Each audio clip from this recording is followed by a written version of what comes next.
पंचम स्कंद अध्याय 5 ऋषभदेव उपदेश। ऋषभदेव बोले, हे पुत्रों, ये मनुष्य शरीर केवल इंद्रियों के सुख भोग के लिए नहीं है, क्योंकि ऐसा सुख तो मल खाने वाले पशुओं को भी मिलता है। तुम लोग दिव्य तप करो, जिससे तुम्हारा अंतःकरण शुद्ध होगा और तुम्हें अनंत ब्रह्मानंद की प्राप्ति होगी। महात्माओं की सेवा मुक्ति का द्वार है और स्त्री संग में आसक्त लोगों का संग नरक का द्वार है। महात्मा लोग समदर्शी, शांत, क्रोध रहित और सबके हितैषी होते हैं। जो लोग भगवान में प्रेम न रखकर केवल शरीर पालन में लगे रहते हैं, घर, पत्नी, पुत्र, धन आदि में आसक्त रहते हैं, वे संसार में केवल आवश्यक वस्तुओं तक ही सीमित रहते हैं। मनुष्य प्रमाद अज्ञान में पड़कर इंद्रिय सुख के लिए पाप कर्म करता है।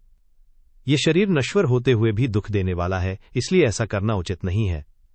जब तक मनुष्य आत्म तत्व को नहीं जानता, तब तक वह अज्ञान में रहता है और कर्म करता रहता है। यही कर्म मन को बांधते हैं और शरीर का बंधन उत्पन्न करते हैं। अविद्या के कारण मन कर्मों में फंसा रहता है। जब तक भगवान वासुदेव में प्रेम नहीं होता, तब तक जन्म मरण से मुक्ति नहीं मिलती। जब विवेकी मनुष्य भी विषयों में फंस जाता है, तब वह अपनी स्मृति खो देता है और दुखों को प्राप्त करता है। पुरुष और स्त्री का परस्पर आकर्षण ही हृदय की गांठ है। यही मोह आगे चलकर घर, भूमि, पुत्र, धन आदि में मैं और मेरा भाव उत्पन्न करता है। जब यह हृदय की गांठ ढीली हो जाती है, तब मनुष्य संसार से मुक्त होकर परम अवस्था को प्राप्त करता है। गुरु और भगवान में भक्ति, वैराग्य, सुख दुख में सहनशीलता, सब प्राणियों के दुख को समझना, तपस्या और इंद्रिय नियंत्रण, भगवान की कथा और नाम का कीर्तन, शांति, समता, द्वेष रहित जीवन, ब्रह्मचर्य और श्रद्धा, ज्ञान और विज्ञान, योग और धैर्य, इनसे अहंकार और अज्ञान नष्ट होता है। इस योग से मनुष्य अपने हृदय की अज्ञान रूपी गांठ को काटकर शांति प्राप्त करता है। जो गुरु, पिता या राजा अपने आश्रितों को मोक्ष मार्ग नहीं दिखाते, वे सच्चे गुरु या पिता नहीं है। अज्ञानी लोग सुख की इच्छा में आपस में द्वेष करते हैं और अंतहीन दुख भोगते हैं। ज्ञानी व्यक्ति को चाहिए कि वो उन्हें सही मार्ग दिखाए। जो मृत्यु से नहीं बचा सकता, वो गुरु, पिता, माता या देवता भी नहीं है। ये शरीर धर्म के लिए है।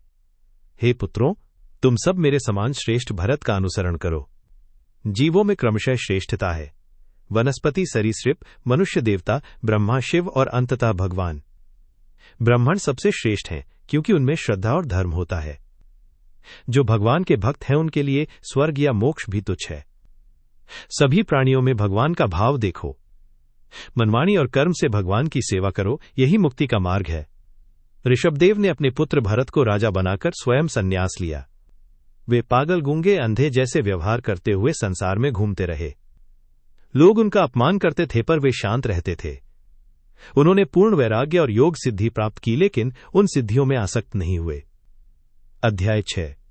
राजा ने पूछा, क्या योगियों के लिए सिद्धियां दुखदायी नहीं होती? ऋषि ने उत्तर दिया, हां, क्योंकि मन स्थिर नहीं होता। मन से मित्रता नहीं करनी चाहिए, यह शत्रु के समान है। काम, क्रोध, लोभ आदि सब बंधन के कारण है।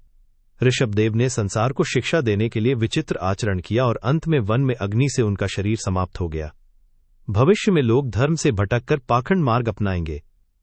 वे शुद्धाचार छोड़कर अधर्म में पड़ जाएंगे। यह अवतार लोगों को मोक्ष का मार्ग सिखाने के लिए था। यह भूमि पवित्र है, जहां भगवान के कर्मों का कीर्तन होता है। ऋषभदेव का वंश महान है। जो व्यक्ति श्रद्धा से इस कथा को सुनता है, उसे भगवान वासुदेव में भक्ति प्राप्त होती है। ज्ञानी लोग संसार के दुखों से मुक्त होकर परम आनंद प्राप्त करते हैं। भगवान मुकुंद कृष्ण भक्ति करने वालों को कभी कभी मोक्ष देते हैं, परंतु सच्ची भक्ति बहुत दुर्लभ है। जो भगवान ऋषभदेव संसार के दुखों से मुक्ति का मार्ग दिखाते हैं, उन्हें मेरा प्रणाम है।